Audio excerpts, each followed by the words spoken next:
엄마가 변했어요. 안정환 수필집. 풀꽃 만남. 개영배. 물질이 풍족한 세상에 자제할 줄 아는 것도 지혜다. 긴 방학을 지나고 개강 첫날 방학 중에 일어난 수많은 개인적인 일과 사건, 코로나, 대선 등 큼직한 일들이 많지만 대선 선거가 막바지로 치닫고 있을 때 이어령 교수님이 소천하셨다는 비보가 전해졌다. 2022년 2월 26일 89세로 유명을 달리하신 시대의 지성, 문화계의 별이 졌다. 교수님은 이어령 선생님을 위한 묵념을 하자고 제안했다. 우리 반 선생님 모두는 한마음이 되어 엄숙한 가운데 이어령 선생님의 명복을 빌었다. 처음 별세 소식을 접하고 딱 떠오르는 생각은 평창동에 있는 영인문학관이었다. 몇 년 전 교수님을 따라 영인문학관에 간 적이 있었다. 영인문학관은 이어령의 영자와 부인 강인숙 선생님의 중간자 인을 따서 영인문학관이란 이름을 지었다고 했다. 그 말이 제일 기억에 남았다. 그날 영인문학관 안에는 소설가 고 최인호 유작 전시회를 하고 있었다. 젊은 날에는 최인호 소설을 닥치는 대로 보았다. 지금으로 말하면 찐팬이라고 말할 수 있다.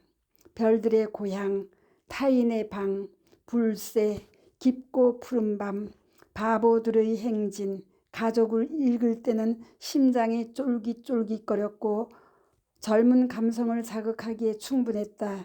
유림, 해신, 공자 등 여러 권씩 묶인 역사 장편 소설도 밤을 새워가며 단숨에 읽어내렸다. 십수년 전에는 최인호의 2000년 소설 상도에 빠져서 행복했었다. 상도는 파란만장했던 삶을 살았던 대상 가로 무역왕 가로 임상옥이란 조선 후기의 실존 인물을 그린 역사 소설이다. 상도에는 개영배 잔이 자주 나온다. 잔에 술 7알을 부으면 더 이상 잔이 채워지지 않고 아래로 흘러버려 술을 가득 채울 수 없는 원리로 만들어졌다는 것이다. 임상옥은 부자가 될 때마다 이 술잔을 옆에 두고 보며 마음을 다잡았다고 한다. 또 개영배의 잔은 중국의 춘추 시대 군주의 올바른 처신을 위해 끝없는 욕망을 경계하며 늘 곁에 놓아두어 마음을 가지런히 했던 그릇, 유좌지기로 불리었다고 전해졌다. 서양에도 같은 원리의 컵이 있는데 피타고라스가 만들었다고 피타고라스 컵이라고 한다. 동서양을 막론하고 과욕은 부리지 말라는 뜻으로 전해진다. 지나친 것은 미치지 못함보다 못하다는 과유불급이란 말로도 통하는 것 같다. 어느 때인가는 잔은 차야 마시라고 술잔이 찰랑찰랑 되도록 술잔을 채운 적도 있었다. 그나마 요즘은 7부, 8부 하면서 좋은 현상인지는 알 수 없지만 술잔에 여유를 두고 술을 따르는 것을 볼 수 있다. 생활 속에서도 쓸데없는 것을 많이 채우고 산다. 얼마 전 15년 쓰던 냉장고가 고장이 났다. 사람 아닌 냉장고도 목숨을 끊기가 어려웠던지 밤새 큰 숨을 내쉬더니 명을 다해버렸다. AS를 불렀더니 주말이라 이틀을 기다려야 했다. 냉장고가 기능을 다하니 그냥 둘 수가 없어 냉장고 속 물건을 옮기려고 정리를 시작했다. 지난 봄에 일행보다 많이 캐온 쑥뭉치, 데쳐서 넣어놓은 배추와 무청 시래기, 코스트코에서 사와서 먹다 남은 생굴, 생선 등은 미라가 되어 누워있고 해마다 몸에 좋은 것이라고 사돈이 보내온 브루베리 알갱이가 허옇게 얼음을 뒤집어 쓰고 냉동고를 꽉 채우고 있다. 언젠가는 먹겠지 하고 욕심을 내고 쌓아둔 내가 미련스럽기 짝이 없다. 쓰레기 봉지에 너무 많이 채워 넣어 찢어져서 일이 커지기도 한다. 그게 다 욕심으로 빚어진 것이다. 그때마다 나를 반성하며 소설 속의 개영배의 잔을 자주 떠올린다. 개영배의 잔은 한자어로는 가득 참을 경계하라는 잔으로 쓰인다고 하니 소설 속의 글 속에서 배우고 나를 다듬긴다. 사람의 욕심은 끝이 없다. 99개를 가진 부자가 1개를 가진 사람의 1개를 빼앗아 100개를 채우고 싶은 게 사람의 욕심이라 했다. 가욕은 양심을 마비시킨다. 한간에는 많은 걸 가져 쓰면서도 국민의 세금인 법인카드를 마음대로 썼다는 말도 돌고 있다. 그런 사람일수록 차고 넘치면 뱉어내어야 하는 계영배의 원리를 일깨워주고 싶다. 특히 정치인과 경제인이 계영배의 의미를 알았으면 하는 마음이다. 세상 사람이 다 그런 것은 아니, 다 빼앗기는커녕 어려운 사람을 도와주는 기부 천사들도 있다. 내 경우는 수년간 장사를 하고 있다. 힘들 때도 있었지만 얻은 것도 많다. 힘들 때는 맑은 날이 있으면 흐린 날도 있지 하고 마음을 비운다. 요즘은 매출이 없어도 마음을 많이 내려놓고 있다.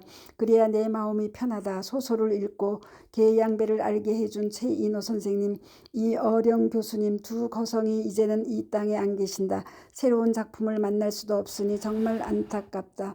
마음에 와닿는 이어령 교수님의 명언을 소개하며 음미해 본다. 나이 먹고 세월이 흐르면 시간이 없으니 자기가 좋아하는 일부터 먼저 하라. 너무 욕심 부리지 말라 하네. 사람이 살아가는데 그다지 많은 것이 필요치 않으므로. 70돌. 어릴 때는 전쟁이란 소리보다 난리라는 소리가 익숙했다. 얼마 전 칠순을 맞이한 내가 세상에 온 때가 6.25 전쟁이 휴전한 해이니 전쟁을 직접 겪지는 않았다. 70년이란 긴 세월이 흐르다 보니 휴전과 정전에 대해서도 여러 가지로 의견이 엇갈린다. 휴전은 전쟁이 끝난 게 아니라 잠시 쉰다는 것이고, 정전은 전쟁 재발에 관계없이 멈추거나 정지한다는 의미로 읽히는 것이다. 초등학교 입학을 앞둔 겨울, 연습 중인 비행기가 조종사의 실수로 우리 집을 시작으로 낮은 비행을 하며 갈지자로 마을을 치고 동네 앞밭에 추락한 사건이 있었다. 맨발로 잠시 피신한 나는 이웃 할머니 품에 안겨 또 난리가 났구나 하는 소리를 들었다. 그때의 어른들의 이야기를 들으며 6.25 전쟁이 났다는 걸 처음 알게 되었다. 나의 경우는 전쟁 직후 엄마의 뱃속에서 이미 전쟁이란 공포가 태교로 답습되었다고는 생각도 해본다. 내게도 집을 두 동강에 낸 비행기 추락의 공포가 오랫동안 남아있었다. 유독 장마철 천둥 번개가 칠 때면 이불을 뒤집어 쓰고 있곤 했다. 범도 무서워하지 않을 단단했던 엄마도 먹구름이 몰려오면 서둘러 일을 마무리하고 우리들을 꼼짝하지 말고 방에 있으라 하며 천둥 소리에 예민한 반응을 보였다. 나의 그 공포는 도회지 생활이 시작되고 피레침 고층 빌딩 숲에서 살 때까지 오랫동안 남아있었다. 살아오면서 책을 통해 선배나 주위에서 전쟁 이야기를 많이 들었다. 초등학교 다닐 때는 빨간 글씨로 쓴 방공, 방첩 표요는 가는 곳마다 붙어 있었다. 피난살이의 서름, 분단의 아픔, 아직도 자유를 찾아 내려오는 탈북민들, 모두가 전쟁이 남긴 상처들이다. 얼마 전 충북 음성으로 가족 여행을 떠났다. 우연히 들른 곳이 감우제 전승기념관이었다. 감우제 전승비는 6.25 전쟁 발발 이후 국군이 최초의 승전을 거둔 감우제 전투를 기념하는 비이다. 용감히 싸우다 전사한 용사의 정신을 후세의 길이 전하고자 건립되었다. 전승비를 보며 어릴 때 엄마에게 수도 없이 들었던 대구 근교 가산 따분제 가로 다부동 전투 가로에서 밤새도록 콩 볶듯이 쏘아대던 따발총 소리를 들었다는 얘기가 들렸다. 다부동 전투는 아주 중요한 전투였다. 대구를 빼앗기면 부산까지 위험해지기 때문이었다. 국군을 지휘한 백선엽 장군은 내가 제일 앞에 설 테니 후퇴하면 나를 쏴라 하면서 앞으로 나아가 인민군을 막아낼 수 있었다고 한다. 감우제 전투도 예외는 아니었겠지 하는 생각이 들었다. 가끔 듣는 엄마 이야기를 떠올려 본다. 엄마는 시집와서 첫째 아들인 나의 오빠를 낳아 경북 청도로 피난을 가는 도중 첫돌을 맞았다고 했다. 또 엄마는 친정에서 딸이 많은 집 막내딸로 태어났고 외아들인 오빠가 교직에 있었는데 이북으로 끌려가서 소식이 없다고 하는 소리를 듣고 자랐다. 외숙모는 남편을 기다리며 홀로 아들 둘을 키웠다. 그 당시 외숙모는 당연히 그렇게 사는 사람인 줄 알았다. 철들어 생각해보니 외숙모는 전쟁의 큰 피해자였다. 서울에서 가끔 친정에 내려가면 우리 엄마와 외숙모는 같이 나이 들어가면서 시누이 올케가 아닌 친자매처럼 사이좋게 지내는 것을 보았다. 의지하고 다정하게 지내던 외숙모가 먼저 고인이 되었을 때 엄마는 아주 힘들어하셨다. 며칠 전 5월 31일 6시 조금 넘은 이른 아침 이불 속에 있던 핸드폰이 두두두두 소리를 내기 시작했다. 깜짝 놀라 열어보니 서울의 경계경보 발령이라는 메시지가 떴다. 뭐부터 해야 할지 아무 생각이 떠오르지 않았다. 조금 있다가 경계 발령 해제 오보라는 문자가 들어왔다. 북한에서 쏘아올린 미사일 때문이었다. 카톡방에 불이 나기 시작했다. 어느 한 분은 집에 있는 현금과 폐물, 여권을 한 가방 집어넣고 대피할 장소를 물색했다고 한다. 지하철 동작역이 깊어서 좋다는 소리를 하기도 했다. 1968년 무장군인 31명을 데리고 내려와 청와대를 기습한 김신조 사건, 1983년 2월 25일 미그기를 몰고 온 이웅평 사건이 재조명되며 그 당시 놀랐던 기억이 되살아났다. 어린 시절 친정의 삼촌들은 가끔 이런 이야기를 들려주었다. 아버지의 형제가 7남 2녀 9남매였는데 9남매 모두 전쟁 때문에 피해를 입지 않고 무사했던 것은 조상이 돌봐서 그렇다는 소리를 자주 들었다. 그때는 무심히 흘려 들었지만 지금 생각해보면 쉽지 않은 일이란 생각이 든다. 6.25가 나고 피난을 갈 때 아버지는 아버지의 할아버지 가로 증조부 가로가 하시는 한의원이 침을 지니고 피난을 갔다고 한다. 피난 중에 돌도 되지 않는 아들 눈에 돋은 다리끼를 침으로 찢어 치료했단다. 선무당이 사람 잡은 거였다. 오빠는 그 흉터를 평생 안고 살아야 했다. 효자인 오빠는 한 번도 부모를 원망하거나 흉터에 대해서 불평하는 것을 들어본 적이 없지만 어쩌면 평생을 컴플렉스로 살았을 수도 있겠다는 생각을 한 적이 있었다. 철들어 생각하니 가족이 전쟁에 끌려가지 않고 죽음이 없었을 뿐이지 오빠가 아기였을 때 남긴 흉터는 혼자 한평생을 안고 가야 하는 전쟁이 남긴 상처가 아닐까. 70 중반을 살아낸 오빠지만 오빠의 여린 마음을 생각하니 어느 날 날카로운 침이 되어 나를 찌르고 있었다. 아우야, 여기 보래. 뉴욕의 거리 삼성 전간판에 6.25 남침을 막아낸 백선엽 장군과 메가더 원수 영웅들의 영상이 뜬다. 한미동맹 70주년, 우리는 영원한 혈맹이다. 미국에 사는 오라버니가 가슴이 벅차오른다는 말과 함께 영상을 보내왔다. 나의 70은 뜻깊은 의미 있는 70돌이 되었다. 휴전 70주년을 맞으며 이 땅에는 더 이상의 전쟁이 없기를, 휴전이 아닌 통일로 이어지기를 소망해 본다. 2023년 6월 6일 현충일. 몽돌. 걷기 운동이 좋다는 것은 누구나 다 아는 일이다. 그렇지만 실천하기란 쉽지가 않다. 나이가 들면 약봉지만 늘어난다더니 나라고 예외일 수는 없다. 어느 날부터인가 무릎이 결리면서 걸으면 통증이 느껴졌다. 이 약 저 약 좋다는 약을 먹었더니 무슨 약으로 나았는지는 모르지만 아픔이 사라졌다. 어느 날 아침에 눈을 떴는데 걷기 운동을 해봐야겠다는 생각이 갑자기 떠올랐다. 그 길로 옷을 챙겨 입고 집을 나서 아파트 단지 길을 따라 구석구석 다니기 시작했다.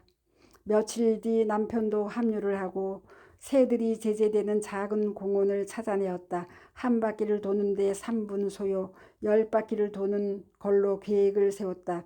한 5,000보 가까이 되었다. 혼자 걷는 것보다 덜 심심해서 든든해서 좋았다. 새설이 흩날리는 아침 나란히 발을 맞춰 걸으면서 소근소근 재미있는 이야기도 나누었다. 무슨 이야기 끝에 발끈하길래 뒤도 안 돌아보고 앞서 나가다가 인기척이 없어 살짝 돌아보니 사람이 보이지 않았다.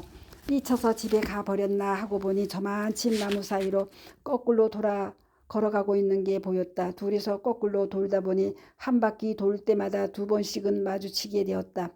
남편은 얼굴도 들지 않고 모두는 남남처럼 투명인간 취급을 하며 지나치는데 그 상황이 어찌나 우습던지 화난 것도 있고 혼자서 희죽희죽 많이 웃었다. 내과 병원을 하고 있는 남편의 친구 병원에서 초음파를 하고 유방암 전문센터 큰 병원을 소개받았다. 그날이 금요일이었는데 이 일 뒤면 큰 병원으로 가는 날이다. 입원할지도 모른다는 생각에 주방에서 이것저것 준비를 하고 있는데 갑자기 흐느끼는 울음소리가 들리는 게 아닌가. 깜짝 놀라 소리를 따라가 보니 남편이 안방에서 이불을 뒤집어 쓰고 서럽게 울고 있었다. 왜 그러느냐고 물으니 흐느끼는 울음소리는 점점 커지고 있었다. 가슴이 철렁했다. 죽을 병이라도 걸렸다고 친구가 따로 전화 왔느냐고 물으니 아니라고 고개를 흔들었다. 내가 주방에 있길래 뭐 하느냐고 물었는데 병원 가면 언제 나올지도 모르니 준비를 좀 해놓고 가야 한다는 소리에 너무 막막하고 슬펐다는 거였다. 약해진 남편의 눈물을 보았다. 우회전하자마자 횡단보도가 있는 길인데 우리 차가 멈춰섰다. 삭풍이 불던 겨울날 팔다리가 부자연스러운 노인이 다리를 끌며 힘들게 횡단보도를 건너고 있었다. 비보호인데 기다려 주었다. 신호등이 끝날 때가 되어서야 겨우 다 건너는 것을 보았다. 측은한 마음을 감출 수가 없었다. 여보, 저것 봐요. 저게 우리의 미래일 수도 있다고 했더니 만약에 저 정도가 되면 자기가 수족이 되어 부축을 하든지 휠체어를 끌고라도 같이 다녀주겠다고 했다. 차가운 저녁길이었지만 마음은 따뜻해져 왔다. 오늘 아침에도 여보 운동 갈래요? 하고 물었다. 잠결에 몇 시냐고 물어보더니 10분 뒤에 가자고 했다. 한 번 뱉은 말은 법같이 지키려는 여자 때문에 피곤하다고 말했다. 단잠을 깨우는 세상에서 제일 몹쓸 악녀가 된다. 안 간다고 말했다가 무슨 소리를 들을지 모른다며 부스스 이불 속에서 몸을 뺀다. 선식과 미숫가루를 섞어 타놓고 계란반숙, 방울토마토 몇 알을 접시에 올려놓고 재활용품을 버리고 왔는데도 꿈지럭거리고 있었다. 나이가 들면 성질도 몸도 급하게 되는 것은 여자들 뿐인가? 현관을 나서며 새로 산 운동화 끈이 잘못 묶여서 불편하다고 투덜댄다. 못 들은 척하며 엘리베이터를 타지 않고 계단으로 내려와 버렸다. 공원을 끼고 돌다 보면 몇 바퀴를 돌았는지 까먹기가 일수다. 그래서 한 바퀴를 돌 때마다 새끼 손톱만 한 회양목 한 잎을 따서 주머니에 넣는다. 한 잎 한 잎 따서 넣다 보면 조금씩 다른 크기와 색깔을 가진 10개의 잎이 모이면 오늘의 목표가 끝이 난다. 마지막에는 운동기구에서 몸풀기를 한다. 쉬는 후일 아침에는 집에서 좀 떨어진 서울 식물원 공원에 왔다. 호수를 따라 크게 한 바퀴만 돌아도 1시간가량 소요가 된다. 물속에는 어른 팔뚝만한 물고기들이 논일고 갈대가 우리를 반겼다. 곧 봄이 되면 나뭇가지에 음이 트고 예쁜 꽃들이 피어나겠지 하는 생각을 하며 걷는다. 둘이서 티격티격 하다가도 걷다 보면 어느새 발걸음을 나란히 하며 걷고 있다. 힘들 때는 슬퍼하고 울어주며 부딪히고 깨지면 40년 넘게 모난 돌 2개가 몽돌이 되어 가는 여정을 살고 있다. 오늘도 사랑 한 줄, 미움 한 줄, 씨줄, 날줄, 배를 짜듯 부부의 역사를 엮는다. 진정한 몽돌이 되는 날은 한 40년 더 살아야 될까 보냐. 한 바퀴 돌고 나면 제자리가 되는 동그란 공원을 돌듯이 남은 세월은 둥글게 둥글게 살아가야겠다는 생각을 해본다. 2021년 3월 초순. 제밥에 눈 멀어. 북한 이탈 주민을 돕는 세조의 가로 새롭고 하나된 조국을 위한 모임 가로란 통일운동 NGO 가로 민간단체 가로가 있다. 거기에서 작은 힘이라도 보탬이 될까 하는 마음으로 한쪽 발을 담그고 있다. 소극적인 나와 달리 적극적으로 봉사하고 열정을 다하는 분들을 보면 대단하다는 생각을 많이 한다. 서울 강서구 마곡에 있는 통일문화센터에서는 남북한 사람들이 모여 이야기하고 토론하는 남북생애 나눔이란 프로가 있다. 세조의 추천으로 그 프로에 참석한 적이 있었다. 탈북한 사람들의 살아온 이야기를 듣고 있노라면 우리로서는 상상도 못할 이야기들이 많다. TV에서 하는 이제 만나러 갑니다 라는 프로를 가끔 보지만 거기보다 더 생생하고 훨씬 가슴 아픈 이야기들을 들을 수 있었다. 우리나라에서도 말로만 하는 막연한 통일이 아닌 생각보다 훨씬 통일을 위하여 물밑에서 고생하시는 분들이 많다는 것을 느끼는 요즘이다. 깊이 세세하게 알 수는 없지만 세조위는 기부금으로 운영하는 단체로 알고 있다. 전국 여러 곳에 있는 병원을 통해 탈북민을 위한 의료 지원을 하고 있다. 기부금으로 장학금도 주고 해마다 열리는 통일 연극 북한 사투리 노래자랑이란 생각보다 규모가 꽤 큰 큼직큼직한 행사들을 한다. 코로나로 잠시 중단되었지만 지난해는 비대면으로 통일 연극도 했다. 올여름에는 사무실에서 중고 나눔 바자회도 성황리에 마쳤다. 세조위 대표로 있는 신미녀 대표는 자그마한 체구와는 달리 탈북민의 대모가 되어 올해로 19년째 이 단체를 이끌어가는 대단한 능력의 소유자다. 사심이 없어 작은 물품 기부라도 힘들게 살아가는 탈북민을 위해 우선으로 챙기는 걸 본다.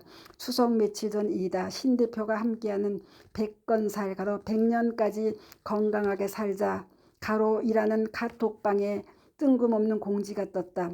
여러 마리가 얽힌 냉동닭 사진을 올리고 몇 봉지가 필요한지 신청하라는 거였다.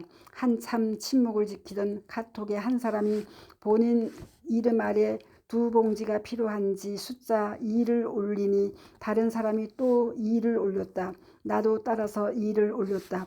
아무것도 묻지도 따지지도 않는 사람도 있었다. 알고 보니 생닭을 기부하겠다는 단체가 있는데 미리 주문을 받아서 보내준다고 했다는 거였다. 삼계탕 닭이 한 봉지에 5마리씩 들어있다고 한다. 팔아주는 건 줄 알고 2봉지씩 주문했다가 공짜로 주는 것이라고 하니 숫자 2가 1로 슬그머니 바뀌고 있었다. 식구가 없는 집은 한 봉지만 있으면 된다고 욕심을 내려놓는 거였다. 나는 며느리와 한 봉지씩 먹어야겠다고 2봉지를 받기로 했다. 닭이 녹기 전에 가져가라는 소리에 반가운 얼굴들도 만나고 폐를 끼치기 싫어서 가게를 비우고 하루 일과를 포기하는 걸로 결정 내렸다. 닭을 가지러 가기 전에 또 하나의 주문이 있었다. 합정동에서 꽈배기 도넛 장사를 하는 탈북민을 돕자는 말이 나왔다. 카톡방에는 말이 끝나자마자 금방 14만 원이 만들어졌다.